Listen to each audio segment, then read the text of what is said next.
നമസ്കാരം. വചനസമീക്ഷയിലേക്ക് സ്വാഗതം. ഇന്നത്തെ ചിന്തയ്ക്ക് വേണ്ടി ഞാൻ എടുത്തിരിക്കുന്ന വേദഭാഗം മത്തായി 6:21.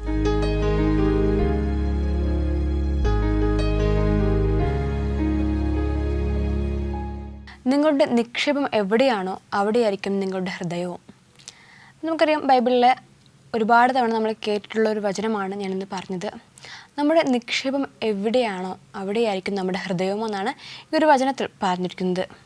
ഇപ്പോൾ നമ്മുടെ വിശ്വാസത്തെക്കുറിച്ച് പറഞ്ഞാലോ, നമ്മുടെ ആത്മീയപരമായുള്ള കാര്യങ്ങൾ പറഞ്ഞാലോ, ഒന്ന് ആത്മീയത്തിൽ നിന്ന് നമ്മൾ വ്യതിചലിക്കുകയാണെങ്കിൽ നമ്മുടെ ഹൃദയം അവിടെ ഇല്ലെന്നാണ് നമ്മൾ ഒരുപാട് പ്രസംഗങ്ങളിൽ കൂടിയും വചനങ്ങളിലൂടെയൊക്കെ നമ്മൾ ഗ്രഹിച്ചിട്ടുള്ളത്. അപ്പോൾ നമ്മൾ എന്തൊരു കാര്യം ചെയ്താലും അവിടെ നമ്മുടെ ഹൃദയം ഉണ്ടായിരിക്കണം. പൂർണ്ണമായിട്ട് നമ്മുടെ ഹൃദയം അവിടെ ഉണ്ടായിരുന്നാൽ മാത്രമേ എല്ലാ കാര്യവും നന്നായിട്ട് ചെയ്യുവാൻ സാധിക്കുകയുള്ളൂ എന്നാണ് ഈ ഒരു വചനത്തിൽ ചുരുക്കത്തിൽ പറഞ്ഞിരിക്കുന്നത്. ഏവർക്കും വചന സമീക്ഷയിലേക്ക് ഒരിക്കൽ കൂടി സ്വാഗതം. അപ്പോൾ നമ്മളിന്ന് പറഞ്ഞ വചനം, നിങ്ങളുടെ നിക്ഷേപം എവിടെയാണോ അവിടെയായിരിക്കും നിങ്ങളുടെ ഹൃദയവും എന്നാണ്. അപ്പോൾ നമ്മുടെ നിക്ഷേപത്തെക്കുറിച്ചും ഹൃദയത്തെക്കുറിച്ചൊക്കെ പറയുമ്പോൾ നമ്മുടെ സ്വഭാവം അവിടെ ഏറ്റവും പ്രധാനപ്പെട്ട ഒരു ഘടകമാണ്. അപ്പോൾ നമുക്കിന്ന് ഇതിനെക്കുറിച്ച് തന്നെയാണ് സംസാരിക്കേണ്ടത്. ഇതുമായിട്ട് ബന്ധപ്പെട്ടിട്ടുള്ള ഒരു ചെറിയൊരു സ്റ്റോറിയും പറയാം. അതിനു മുൻപ് നമുക്കൊരു കോൾ വരുന്നുണ്ട്. ഇന്നത്തെ ഫസ്റ്റ് കോൾ ആരാണെന്ന് നോക്കാം. ഹലോ, വചന സമീക്ഷയിലേക്ക് സ്വാഗതം. ആരാണ്? പന്തളത്ത് നിന്നും ആലീസ് ജോയി അല്ലേ? ഓക്കെ. എൻ്റെ വീട്ടിൽ ആരൊക്കെയാ ഉള്ളത്? വീട്ടിൽ ഇപ്പൊ ഞാനും എന്റെ അനിയത്തിമാരുണ്ടല്ലേ? Okay okay. അപ്പോൾ നമുക്കിന്ന് ക്വസ്റ്റ്യനിലേക്ക് പോകാം. ഫസ്റ്റ് ക്വസ്റ്റ്യൻ, യഹോവയുടെ നിയമപ്പെട്ടകം ആരുടെ ഭവനത്തിൽ നിന്നുമാണ് കൊണ്ടുവരാൻ പോയത്? അതേ ആൻസർ കറക്റ്റാണ്, ഓബേദ്ഏദോമിൻ്റെ. ഇനി രണ്ടാമത്തെ ചോദ്യം, യഹോവയുടെ നിയമപ്പെട്ടകം കൊണ്ടുവരുവാൻ സന്തോഷത്തോടെ പോയത് ആരെല്ലാമാണ്?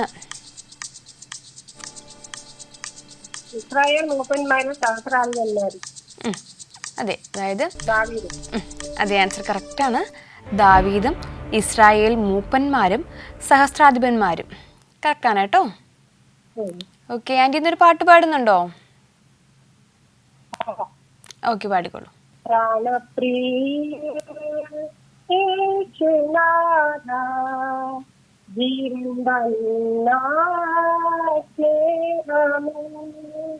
നഷ്ടമായി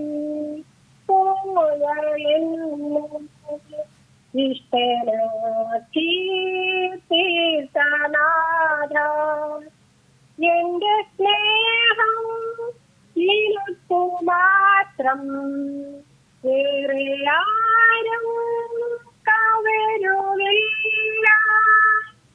എന്റെ നിനക്കു മാത്രം, എന്നെ മുറ്റും തരുന്നിട. ഹലോ ഹലോ, നല്ല പാട്ടായിരുന്നു കേട്ടോ. നന്നായിട്ട് ആൻറ്റി പാടി. നമുക്കിനി അടുത്ത ക്വസ്റ്റ്യനിലേക്ക് പോകാം.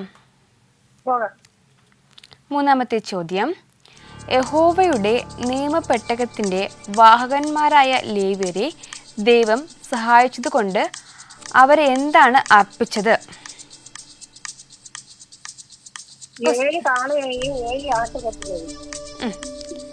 7 കാളകളെയും 7 ആട്ടുകൊറ്റന്മാരും അല്ലേ? അതേ ആൻസർ കറക്റ്റാണ്. 7 കാളകളെയും 7 ആട്ടുകൊറ്റന്മാരെയും യാഗം അർപ്പിച്ചു. കറക്റ്റാണ് കേട്ടോ. ഓക്കെ, ഇനിയൊരു വചനം കൂടി പറയാമോ? പറഞ്ഞോളൂ. യഹോവ വലിയവനും അത്യന്തം സ്തുത്യനും സർവ്വദേവന്മാരിൽ അതിഭയങ്കരനുമല്ലോ. ഓക്കെ, നല്ലൊരു വചനമായിരുന്നു ദൈവത്തെക്കുറിച്ച് പറയുന്നത്. നമുക്കിനി അവസാന ക്വസ്റ്റ്യനിലേക്ക് പോകാം. ചോദ്യം ഇതാണ്, യഹോവയുടെ നിയമപ്പെട്ടകം കൊണ്ടുവരാൻ പോയപ്പോൾ ദാവീദ് ധരിച്ച വസ്ത്രം എന്തായിരുന്നു? യഹോവയുടെ എന്താ? ചണപടം. അതായത് ചണം കൊണ്ടുള്ള എന്തായിരുന്നു? അതിനൊരു പേര് പറയത്തില്ലേ? ചണപടം കൊണ്ടുള്ള അങ്കി ധരിച്ചു. ഓക്കെ, ആൻസർ കറക്റ്റാണ്. അതായത് ചണം കൊണ്ടുള്ള ഏഫോത്. ഓഹോ. കറക്റ്റാണ് കേട്ടോ ആൻസർ. ആ ഓക്കെ, അപ്പോൾ 4 ക്വസ്റ്റ്യനും കഴിഞ്ഞിട്ടുണ്ടേ. ആ എന്തായാലും ആൻറ്റി ഇന്ന് വിളിച്ചതിൽ ഒരുപാട് സന്തോഷം. ഇനിയും വിളിക്കണം കേട്ടോ. വിളിക്കാം. Okay, thank you. ഇപ്പോൾ പന്തളത്ത് നിന്നും ആലീസ് ജോയ് ആൻറ്റിയാണ് വിളിച്ചത്. ആൻറ്റി എല്ലാ ക്വസ്റ്റ്യനും അറ്റൻഡ് ചെയ്തു. അതുപോലെ തന്നെയാണ് ഒരു വചനം പറഞ്ഞു, നല്ലൊരു പാട്ട് പാടി, നല്ല കോളായിരുന്നു. അപ്പോൾ നമുക്കിനി കഥയിലേക്ക് പോകാം. ഒരു മോറൽ സ്റ്റോറിയാണ് പറയാൻ പോകുന്നത്. നമ്മൾ കുഞ്ഞുനാൾ മുതലേ വളരെയധികം കേട്ടിട്ടുള്ള ഒരു സ്റ്റോറി കൂടെയാണ്. പണ്ട് ഒരു ഗ്രാമത്തിനടുത്ത് ഒരു ചെറിയൊരു കാടുണ്ടായിരുന്നു. ഈ കാട്ടിലേക്ക് ഒരുപാട് മൃഗങ്ങളുള്ളത് കൊണ്ട് തന്നെയാണ് ഒരു വേട്ടക്കാരൻ സ്ഥിരം വന്ന് അവിടെ ഒരുപാട് മൃഗങ്ങളെ വേട്ടയാടി കൊലപ്പെടുത്തി കൊണ്ടുപോകുമായിരുന്നു. ഇതിനെയൊക്കെ അതുപോലെ തന്നെയാണ് വേട്ട ചെയ്യുന്ന ഓരോ മൃഗങ്ങളെയും ഈ വേട്ടക്കാരൻ വിൽക്കുകയും ചെയ്യുമായിരുന്നു. ഇതായിരുന്നു ഈ വേട്ടക്കാരൻ്റെ പ്രധാനപ്പെട്ട തൊഴിൽ. അപ്പോൾ ഈ വേട്ടക്കാരന് എല്ലാ ദിവസവും വരാൻ സാധിക്കില്ല. വരുന്ന ദിവസമൊക്കെ ഒരുപാട് സമയമെടുത്താണ് വലിയ മൃഗങ്ങളെയൊക്കെ ഇയാൾ വേട്ട ചെയ്യാറുള്ളത്. അപ്പോൾ ഇയാൾ ഈ ഒരു തൊഴിൽ വളരെയധികം അടുത്തിട്ടുണ്ടെങ്കിലും തൻ്റെ ജീവിതത്തിൽ ഇനി വേറൊരു തൊഴിലില്ലാത്തത് കൊണ്ടാണ് ഇയാൾ ഈ ജോലി നിരന്തരം ചെയ്തുകൊണ്ടിരിക്കുന്നത്. പ്രധാനപ്പെട്ട കാര്യം, ഒരുപാട് സമയം ഇരുന്നാൽ മാത്രമേ ഒരു മൃഗത്തെ വേട്ടയാടാൻ പറ്റുകയുള്ളൂ. ചിലപ്പോൾ കിട്ടിയെന്നായി, ചിലപ്പോൾ മൃഗങ്ങളെ കിട്ടാതെയും ഇരിക്കും. അതിനിരിക്കെ ഒരു ദിവസം ഈ വേട്ടക്കാരൻ മൃഗങ്ങളെ വേട്ടയാടുവാൻ വേണ്ടി വന്നപ്പോഴാണ് കാണുന്നത്, താൻ അവിടെ നിൽക്കുന്നതിനെ തൊട്ട് അപ്പുറത്തായിട്ട് ഒരുപാട് പറവകൾ ഒരുമിച്ച് പറന്നു പോകുന്നുണ്ട്. ഒരുപാട് പ്രാവുകളുണ്ട്. ഇതിനെ കണ്ടപ്പോഴാണ് വേട്ടക്കാരൻ്റെ പെട്ടെന്നൊരു ചിന്ത വന്നത്, ഇത്രയും പ്രാവുകളാണ് ഒരുമിച്ച് പോകുന്നത്. ഇവയെ താൻ വേട്ടയാടി പിടിച്ചാൽ, ആ വലയിട്ട് ആ പ്രാവുകളെ പിടിച്ചാൽ തനിക്ക് ഒരുമിച്ച് കുറേ പൈസ സമ്പാദിക്കാം. ഇവയെ തൊട്ടടുത്തുള്ളൊരു മാർക്കറ്റിൽ കൊണ്ടുപോയി വിറ്റാൽ നല്ല കാശ് കിട്ടും. പെട്ടെന്ന് തൻ്റെ കാര്യം കഴിയും. ഒരുപാട് സമയം ഒരു മൃഗത്തിന് വേണ്ടി കാത്തിരിക്കേണ്ട എന്നൊരു ചിന്ത ഈ വേട്ടക്കാരൻ്റെ മനസ്സിലുണ്ടാകുന്നു. അങ്ങനെ 1-2 ദിവസം സ്ഥിരം ഈ പ്രാവുകൾ ഇതുവഴിയാണോ പോകുന്നത് എന്ന് ഈ വേട്ടക്കാരൻ നോക്കുന്നുണ്ടായിരുന്നു. അങ്ങനെ എല്ലാ കാര്യവും മനസ്സിലാക്കിയതിന് ശേഷം ഈ വേട്ടക്കാരൻ പിറ്റേ ദിവസം ഈ പ്രാവുകളെ വേട്ടയാടാം, ആ പ്രാവുകളെ വല വിരിച്ച് അവയെ കൈക്കലാക്കാം എന്നൊരു ചിന്താഗതിയുമായിട്ട് വന്നു. ഈ പ്രാവുകളാണെങ്കിൽ സ്ഥിരം വളരെയധികം ദൂരെ പോയിട്ടാണ് തങ്ങൾക്ക് വേണ്ടിയുള്ള ആ അരിമണികളും നെൽമണികളും ഒക്കെ ശേഖരിച്ച് തങ്ങൾക്കുള്ള ഭക്ഷണം കണ്ടെത്തുന്നത്. അപ്പോൾ ഈ പ്രാവുകൾക്കും സ്ഥിരം ഇത്രയും ദൂരം പോകുന്നത് വളരെയധികം ബുദ്ധിമുട്ടുണ്ട്. ചില പ്രാവുകൾക്ക് ഓക്കെ ആണെങ്കിൽ ചില പ്രാവുകൾക്ക് ഇത് ഒത്തിരി ബുദ്ധിമുട്ടാണ്. അങ്ങനെ ഇരിക്കെ ഈ വേട്ടക്കാരൻ ഈ പ്രാവുകളെ വല വിരിക്കുവാൻ വേണ്ടി നിൽക്കുന്ന ഒരു ദിവസം ഈ പ്രാവുകളെല്ലാവരും കൂടി ഒരുമിച്ച് നെൽമണികൾ ശേഖരിക്കുവാൻ വേണ്ടി യാത്ര തിരിച്ചു. പറന്ന് പോയിക്കൊണ്ടിരിക്കുമ്പോഴാണ് ഒരു സ്ഥലത്ത്, അതായത് തങ്ങളുടെ സ്ഥലത്ത് നിന്നും കുറച്ച് ദൂരം കഴിഞ്ഞപ്പോഴേക്കും ഒരുപാട് നെൽമണികൾ തറയിൽ കിടക്കുന്നത് കണ്ടത്. ഇത് കണ്ടപ്പോൾ പ്രാവുകൾക്ക് സന്തോഷമായി. കാരണം ഇന്ന് ഒരുപാട് ദൂരം യാത്ര ചെയ്ത് ആഹാരം ശേഖരിക്കേണ്ട ആവശ്യമില്ലല്ലോ, ഇന്ന് ഇവിടേക്ക് നിന്നാൽ മതിയല്ലോ എന്നൊരു ചിന്താഗതി ആ കൂട്ടത്തിലുള്ള മെജോറിറ്റി പ്രാവുകൾക്കും ഈ ഒരു ചിന്തയുണ്ടായി. അപ്പോൾ ഈ കൂട്ടത്തിൽ നല്ല പ്രായമുള്ള ഒരു പ്രാവ് പറഞ്ഞു, വേണ്ട, നമുക്കൊരിക്കലും ഇത്ര അടുക്കൽ നിന്ന് ഒരിക്കലും നമുക്ക് ധാന്യമണികൾ കിട്ടുകയില്ല. നമ്മൾ എപ്പോഴും പോകുന്ന സ്ഥലത്ത് പോയാൽ മാത്രമേ ധാന്യമണികൾ ലഭിക്കുകയുള്ളൂ. ഇത് നമ്മളെ പറ്റിക്കാൻ വേണ്ടി നമുക്ക് ആരോ കെണി ഒരുക്കിയിരിക്കുകയാണെന്ന് ഈ മറ്റു പ്രാവുകളോട് പറയും. അപ്പോൾ മറ്റു പ്രാവുകളൊന്നും ഇത് കേൾക്കാൻ കൂട്ടാക്കിയില്ല. ഈ മുതിർന്ന പ്രാവ് പറയുന്നവർ മൈൻഡ് പോലും ചെയ്തില്ല. അപ്പോൾ വീണ്ടും ഈ പ്രാവ് പറയുന്നുണ്ട്, ഒരിക്കലും പോകരുത്, അത് കെണിയായിരിക്കുമെന്ന് പറയുന്നുണ്ട്. പക്ഷേ മറ്റു പ്രാവുകളൊന്നും ഈ മുതിർന്ന പ്രാവ് പറയുന്നത് വകവയ്ക്കാതെ, ഒന്നും കേൾക്കാതെ അവർ ആ അരിമണികൾ, ആ ധാന്യമണികൾ കണ്ട സ്ഥലത്തേക്ക് പോവുകയും ചെയ്തു. ഈ പ്രാവുകൾ കൂട്ടത്തോടെ വരുന്നത് കണ്ടപ്പോൾ വേട്ടക്കാരന് ഒരുപാട് സന്തോഷമായി. കാരണം തനിക്കിന്ന് ഒത്തിരി കാശുണ്ടാക്കാം, ഈ പ്രാവുകളെല്ലാം ഒരുമിച്ച് കിട്ടുകയാണെന്ന് ഈ വേട്ടക്കാരനൊരു സന്തോഷമായി. അങ്ങനെ പ്രാവുകൾ അവിടെ എത്തി ഓരോ അരിമണികൾ പെറുക്കിയെടുത്തപ്പോഴാണ് കാര്യം മനസ്സിലായത്, നമ്മുടെ ആ മുതിർന്ന പ്രാവ് പറഞ്ഞ കാര്യം ശരിയാണ്, തങ്ങൾ വലയ്ക്കുള്ളിൽ അകപ്പെട്ടു കഴിഞ്ഞിരിക്കുന്നു എന്നൊരു കാര്യം മനസ്സിലാവുന്നത്. തുടർന്ന് ഈ പ്രാവുകൾ അവിടെ നിന്ന് രക്ഷപ്പെടുവാൻ വേണ്ടിയുള്ള ചില കാര്യങ്ങൾ ചെയ്യുന്നുണ്ട്. അതെന്തൊക്കെയാണെന്ന് ഞാൻ പറയാം. അതിനു മുൻപ് നമുക്കൊരു കോൾ വരുന്നുണ്ട്. ഇന്നത്തെ 2ാമത്തെ കോൾ ആരാണെന്ന് നോക്കാം. ഹലോ, വചന സമീക്ഷയിലേക്ക് സ്വാഗതം. ആരാണ്? രവീന്ദ്രൻ പിള്ള, കൊല്ലം ഡിസ്ട്രിക്ട്. കൊല്ലത്ത് നിന്നാണല്ലേ രവീന്ദ്രൻ ഞങ്ങൾ വിളിക്കുന്നത്? ഓക്കെ, ഞങ്ങളെ വീട്ടിൽ ആരൊക്കെയാ ഉള്ളത്? വീട്ടില് ഇപ്പൊ ഞാനും ഭാര്യയും വീട്ടിലുണ്ട്. മക്കളൊക്കെ ജോലിയായിട്ട് അവിടെ മോൻ എറണാകുളത്താണ്, മോള് ഇവിടെ തിരുവനന്തപുരത്താണ്, IT കമ്പനിയിലാണ്. അവരൊക്കെ ഞങ്ങൾ രണ്ടുപേരും തന്നെ ഉള്ളു ഇപ്പൊ. ആൻറ്റി ഞങ്ങൾ മാത്രമേ ഉള്ളൂ അല്ലേ? ആ ഓക്കെ, അതെ. അപ്പോൾ നമുക്ക് ക്വസ്റ്റ്യനിലേക്ക് പോകാം. പോകുമ്പോ ഓക്കെ, ഇന്നത്തെ ഫസ്റ്റ് ക്വസ്റ്റ്യൻ, ഗായകനായ ഏഥാൻ്റെ പിതാവ് ആരായിരുന്നു? ഗായകനായ ഏഥാൻ്റെ പിതാവ് ആരായിരുന്നു? ഏഥാൻ്റെ പിതാവ് ആരാണ്?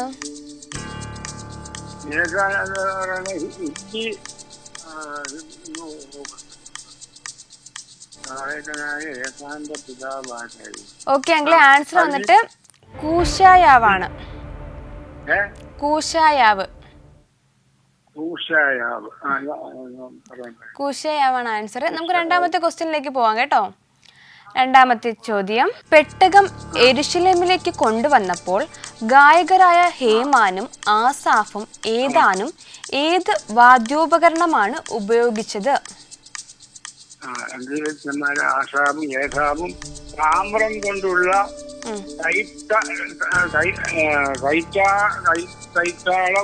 കൈത്താളങ്ങളും അതെ അതെ, ആൻസർ കറക്റ്റ് ആണ്. താമ്രം കൊണ്ടുള്ള കൈത്താളങ്ങൾ. ഓക്കെ, ഇനി മൂന്നാമത്തെ ക്വസ്റ്റ്യൻ, പെട്ടകം യെരുശലേമിലേക്ക് കൊണ്ടുവന്നപ്പോൾ അവർ ഏതു രാഗത്തിലാണ് വീണകൾ വായിച്ചത്? ആലോമാറ്റ് രാഗത്തിൽ വീണകളെയും. അതെ അതെ, ആൻസർ കറക്റ്റ് ആണ്. അങ്കിളെ, ആൻസർ ഒരിക്കൽ കൂടെ പറയാമോ? ഏത് രാഗമാണെന്ന് ഒരിക്കൽ കൂടെ പറയാമോ? ആലോമോത്തി രാഗത്തിൽ. അതെ അതെ, ആൻസർ കറക്റ്റ് ആണ്. അലോമത്ത് രാഗത്തിൽ. ഓക്കെ, ഇനി അവസാന ചോദ്യമാണ്, മത്യാവ്, എലീഫിലേഹു, മിഖ്നായവ്, ഓബേദേദോം, യെയിയേൽ, അസസ്യാവ് എന്നിവർ ഏതു രാഗത്തിലാണ് കിന്നരം വായിച്ചത്? എന്നിവർ രാഗത്തിൽ. അത് തന്നെയാണ്. രാഗത്തിൽ. അതെ, ആൻസർ കറക്റ്റ് ആണ്. ഷെമീനീത്ത് രാഗത്തിൽ. ഓക്കെ ഓക്കെ അങ്കിളെ, എന്തായാലും 4 ക്വസ്റ്റ്യനും കഴിഞ്ഞിട്ടുണ്ട്. വിളിച്ചതിൽ ഒത്തിരി സന്തോഷം. ഇനിയും വിളിക്കണം കേട്ടോ. ഇപ്പോൾ കൊല്ലത്ത് നിന്നും രവീന്ദ്രൻ പിള്ള അങ്കിളാണ് വിളിച്ചത്. അങ്കിള് 4 ക്വസ്റ്റ്യനും അറ്റൻഡ് ചെയ്തിട്ടുണ്ടായിരുന്നു. നല്ലൊരു കോളായിരുന്നു. നമുക്കിനി കഥയിലേക്ക് പോകാം. അപ്പോൾ ആ മുതിർന്ന പ്രാവ് പറഞ്ഞതാണ്, അങ്ങോട്ടേക്ക് പോകരുത്, നമുക്ക് ഇത്ര അടുക്കൽ ഒരിക്കലും ധാന്യമണികൾ കിട്ടുകയില്ല, ഇതാരോ നമുക്ക് വേണ്ടി കെണി ഒരുക്കിയിരിക്കുന്നതാണെന്ന് ഈ മുതിർന്ന പ്രാവ് പറഞ്ഞത് കേൾക്കാതെയാണ് ബാക്കിയുള്ള പ്രാവുകളെല്ലാം അവിടെ ധാന്യമണികൾ കിടക്കുന്നത് കണ്ട് അങ്ങോട്ടേക്ക് പോയത്. അപ്പോൾ ധാന്യമണികൾ കണ്ടു, അവിടെ എത്തിയപ്പോഴാണ് മനസ്സിലായത് അവിടെ വല വിരിച്ചിരിക്കുകയാണ്, നമ്മൾ കെണിയിൽ അകപ്പെട്ടതെന്ന്. അപ്പോൾ ഈ പ്രാവുകളെ എല്ലാം ഒരുമിച്ച് കണ്ടപ്പോൾ ഈ വേട്ടക്കാരന് വളരെയധികം സന്തോഷമായി. കാരണം ഇത്രയും പ്രാവുകളെ കൂട്ടിലാക്കിക്കൊണ്ട് ആ ചന്തയിൽ കൊണ്ടുപോയി വിറ്റാൽ തനിക്ക് ഒത്തിരി കാശ് കിട്ടും. ഇതായിരുന്നു ഈ വേട്ടക്കാരൻ്റെ മനസ്സിലെ ചിന്ത. അങ്ങനെ ഈ വേട്ടക്കാരൻ പ്രാവുകളുടെ അടുക്കൽ വന്നു. അവയെല്ലാം വലയിൽ കറക്റ്റായിട്ട് അകപ്പെട്ടിട്ടുണ്ടോ എന്നൊക്കെ നോക്കിയതിന് ശേഷം കൂടുകൾ എടുക്കുവാൻ വേണ്ടി ആ വേട്ടക്കാരൻ കൂടുകൾ വെച്ചിരിക്കുന്ന സ്ഥലത്തേക്ക് പോയി. ഈ അവസരത്തിൽ ഈ പ്രാവ്, ആ മുതിർന്ന പ്രാവ്, ഇവർക്ക് എന്താണോ സംഭവിക്കുന്നതെന്ന് അടുക്കലുള്ള ഒരു മരത്തിലെടുത്ത് നോക്കിക്കൊണ്ടിരിക്കുകയായിരുന്നു. ഈ പ്രാവ് മരത്തിൽ നിന്നും ഇറങ്ങി ഈ പ്രാവുകൾ, വലയിൽ അകപ്പെട്ട പ്രാവുകളുടെ അടുക്കൽ വന്നിട്ട് പറഞ്ഞു, ഞാൻ നിങ്ങളുടെ അടുത്ത് പറഞ്ഞതാണ് നിങ്ങളെ കെണിയിൽ അകപ്പെടുവാൻ പോവുകയാണെന്ന്, ഞാൻ പറയുന്നത് നിങ്ങൾ അനുസരിച്ചില്ല. അപ്പോൾ ഈ പ്രാവുകളെല്ലാം പറഞ്ഞു, നമ്മുടെ തെറ്റാണ്, പക്ഷേ എങ്ങനെയെങ്കിലും ഞങ്ങൾക്ക് രക്ഷപ്പെടണമെന്ന്. അപ്പോൾ ഈ പ്രാവ് പറഞ്ഞു, ഇപ്പോൾ നിങ്ങളെല്ലാവരും ഒറ്റയ്ക്കൊറ്റയ്ക്ക് ആ വലയിൽ നിന്ന് രക്ഷപ്പെടുവാൻ വേണ്ടി ശ്രമിക്കുകയാണ്. നിങ്ങളെല്ലാവരും ഈ ഒറ്റയ്ക്ക് രക്ഷപ്പെടുവാൻ ശ്രമിച്ചിട്ട് കാര്യമില്ല. എല്ലാവരും ഒരു മനസ്സോടെ ഒരുമിച്ച് ഇവിടുന്ന് രക്ഷപ്പെടുവാൻ വേണ്ടി ശ്രമിക്കുമെന്ന് പറഞ്ഞു. അപ്പോഴും അവർക്ക് ഒരുമിച്ച് അവർ എന്താണ് ചെയ്യേണ്ടതെന്ന് ചിന്തിക്കുന്നില്ല. അപ്പോൾ ഈ പ്രാവ് പറഞ്ഞു, നിങ്ങളെല്ലാവരും ഒരു മനസ്സോടെ ഒരുമിച്ച് ഈ വലയിൽ നിന്നും പറന്നു പോകുവാൻ പറയുന്നുണ്ട്. അപ്പോഴാണ് അവർ ഒന്നും കൂടെ ചിന്തിച്ചത്, അതെ, നമ്മൾ അങ്ങനെ ചെയ്താൽ ചിലപ്പോൾ നമുക്ക് രക്ഷപ്പെടുവാൻ സാധിക്കുമെന്ന്. എന്നിട്ട് വീണ്ടും ഈ പ്രാവ് പറയുന്നുണ്ട്, ആ കൂടുമായിട്ട് വേട്ടക്കാരൻ എത്രയും വേഗം ഇവിടെ എത്തും, അതിനു മുന്നേ നിങ്ങൾ രക്ഷപ്പെടണമെന്ന്. എന്നിട്ട് ഈ പ്രാവ് നോക്കിയപ്പോൾ ആ വേട്ടക്കാരൻ കൂടുമായിട്ട് വരുന്നുണ്ട്. പെട്ടെന്ന് തന്നെ ഈ മുതിർന്ന പ്രാവ് അവിടെ നിന്നും വീണ്ടും പറന്ന് ആ മരത്തിൻ്റെ അരികിൽ പോയിരുന്നു. ഈ പ്രാവുകളെല്ലാം ഒരുമിച്ച് ആ മുതിർന്ന പ്രാവ് പറഞ്ഞതനുസരിച്ച് തന്നെ ഒരുമിച്ച് പറക്കുവാൻ വേണ്ടി ശ്രമിച്ചു. അവരുടെ എല്ലാവരും ഒരുമിച്ച് ഒരേ മനസ്സോടു കൂടി പറക്കുവാൻ വേണ്ടി ശ്രമിച്ചപ്പോൾ ആ വലയുമായിട്ട് അവർക്ക് ഉയർന്ന് പറന്നു പോകുവാൻ വേണ്ടി സാധിച്ചു. ഇത് കണ്ടപ്പോൾ വേട്ടക്കാരന് വളരെയധികം ആശ്ചര്യമായി. കാരണം താൻ വല വിരിച്ചതാണ്, അവയൊക്കെ വലയിൽ അകപ്പെട്ടതാണ്. പിന്നെ എങ്ങനെ ഈ പ്രാവുകളെല്ലാം കൂടി ഒരുമിച്ച് പറന്നു പോയെന്ന് നോക്കിയിട്ട് അപ്പോൾ ഈ മുതിർന്ന പ്രാവും കാണുന്നുണ്ട് അവയെല്ലാം പറന്നു പോകുന്നതെന്ന്. പെട്ടെന്ന് ഈ പ്രാവും കൂടെ പോയതിന് ശേഷം ഈ പ്രാവുകളെല്ലാം കൂടി അവിടെയുള്ളൊരു എലിയുടെ മാളത്തിൻ്റെ അരികിൽ പോയതിന് ശേഷം ആ വലയൊക്കെ കടിച്ചു പൊട്ടിച്ചിട്ട് പ്രാവുകളെല്ലാം രക്ഷപ്പെട്ടു. അപ്പോൾ ഈ എല്ലാ പ്രാവുകളും ആദ്യം അവർക്കൊരു തെറ്റ് പറ്റിയെങ്കിലും വീണ്ടും ഒത്തൊരുമയോടുകൂടി ഒരേ മനസ്സോടുകൂടി ചിന്തിച്ചത് കൊണ്ട് മാത്രമാണ് രക്ഷപ്പെടുവാൻ വേണ്ടി സാധിച്ചത്. നമുക്കിനി അവസാനമായിട്ടൊരു കോൾ വരുന്നുണ്ട്. ആരാണെന്ന് നോക്കാം. ഹലോ, വചന സമീക്ഷയിലേക്ക് സ്വാഗതം. ആരാണ്?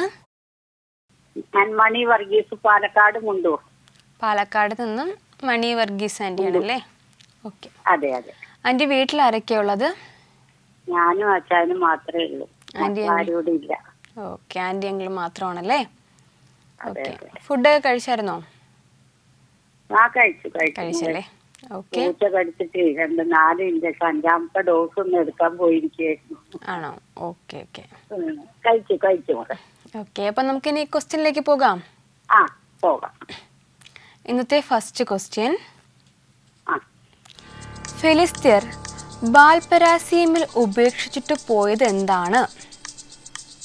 അവര് ദേവനെ. എന്താണ്? ദേവനെ. ദേവനെ. അതെ അതെ, ആൻസർ കറക്റ്റാണ്. തങ്ങളുടെ ദേവന്മാരെ. ആൻറ്റി ഇന്നൊരു പാട്ട് പാടുന്നുണ്ടോ? പാടാം. ഓക്കെ, ഒരു 4 വരി പാടിക്കോളൂ. എല്ലാം നന്മയ്ക്കായി സ്വർഗതാതൻ ചെയ്തിടുന്നു, എല്ലാം നന്മയ്ക്കായി സ്വർഗതാതൻ ചെയ്തിടുന്നു. നിർണയമാം വിളി കേട്ടവർക്കും ദൈവത്തിൻ സ്നേഹം അറിഞ്ഞവർക്കും എല്ലാം നന്മയ്ക്കായി.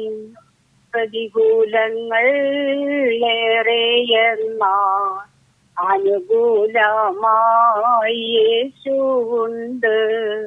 പ്രതികൂലങ്ങൾ ഏറെയെന്നാൽ അനുകൂലമായി യേശുവുണ്ട്.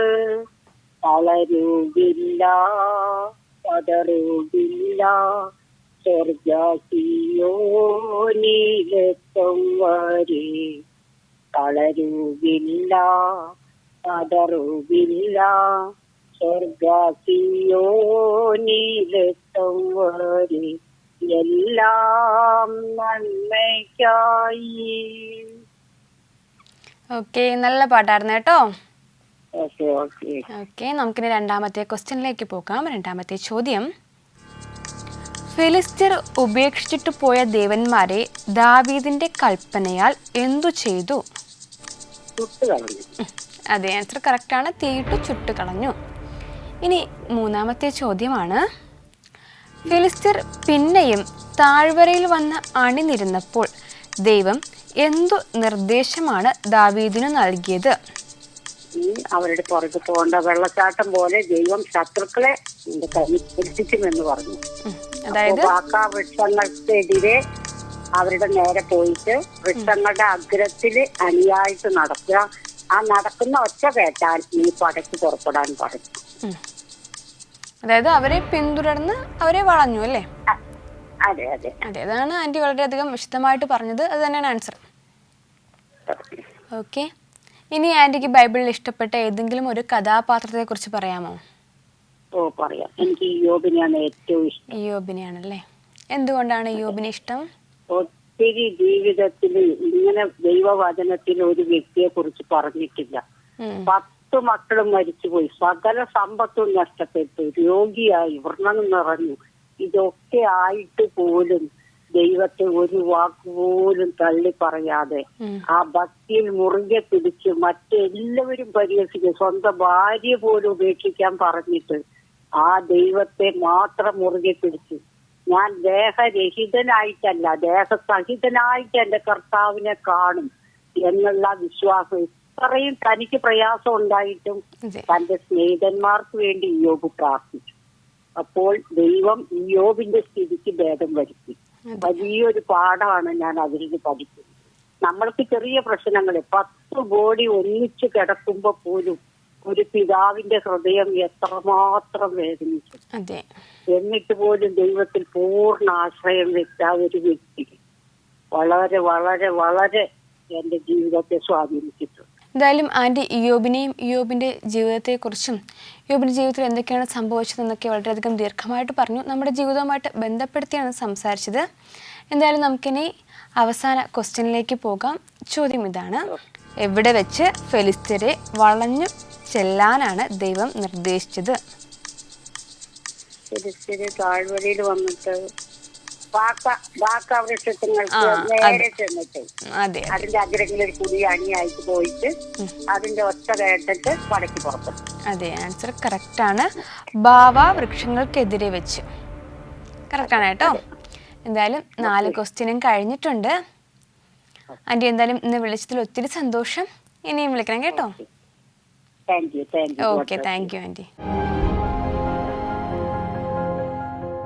ഇപ്പോൾ പാലക്കാട് മുണ്ടൂരിൽ നിന്നും മണി വർഗീസ് ആൻറ്റിയാണ് വിളിച്ചത്. ആൻറ്റി എല്ലാ ക്വസ്റ്റ്യനും കറക്റ്റായിട്ട് തന്നെ ആൻസർ ചെയ്തിട്ടുണ്ടായിരുന്നു. ഇയ്യോബിനെ കുറിച്ച് സംസാരിച്ചു, ഒരു പാട്ട് പാടി, നല്ലൊരു കോളായിരുന്നു. അപ്പോൾ നമ്മൾ പറഞ്ഞത് ആ പ്രാവുകളെ കുറിച്ചാണ്. അപ്പോൾ ആ പ്രാവുകളെല്ലാം ഒത്തൊരുമയോടെ ഒരു ആത്മധൈര്യത്തോടെ ഒരുപോലെ ചിന്തിച്ച് പ്രവർത്തിച്ചത് കൊണ്ടാണ് അവർക്ക് രക്ഷപ്പെടുവാൻ സാധിച്ചത്. ഇതുപോലെ തന്നെയാണ് നമ്മുടെ ജീവിതത്തിലും. എപ്പോഴും നമ്മുടെ കൂടെ ആരൊക്കെ ഉണ്ടോ, നമുക്ക് എന്തെങ്കിലും പ്രശ്നം വരുമ്പോൾ ഒത്തിരി പേര് കൂടെ ഉണ്ടെങ്കിൽ എല്ലാവരും ഒരുമിച്ച് ഒരേ മനസ്സോടുകൂടി ഒത്തൊരുമയോടെ നിന്നാൽ നമുക്ക് എല്ലാ കാര്യങ്ങളും നേടിയെടുക്കുവാൻ സാധിക്കും.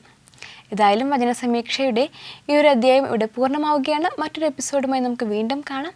നന്ദി, നമസ്കാരം.